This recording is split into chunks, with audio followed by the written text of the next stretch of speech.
What's actually inside the JWT and how does it work behind the scenes? A JWT or JSON Web Token has three parts. The header, it says this is the JWT and here's how it's signed, usually with HMAC or RSA. The payload, the real info, your user ID, rows, or even expiration time. The signature or the lock. It's made by encoding the header and the payload, then encrypting them with the secret key. So how does it work? Here's what happened. You log in, the server creates a JWT and sends it to you.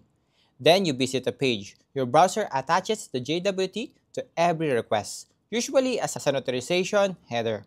The server checks your JWT signature. If it matches, you're in. If someone changed your token, the signature fails and the access is denied.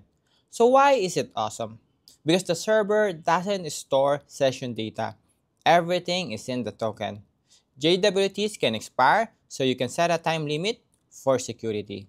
And additional security tip, don't put passwords or sensitive info in the payload because it is only base 64 encoded, not encrypted. So in summary, JWTs are portable, stateless, and secure. If you use them right, just remember the secret key is the most important part. Hope it helps!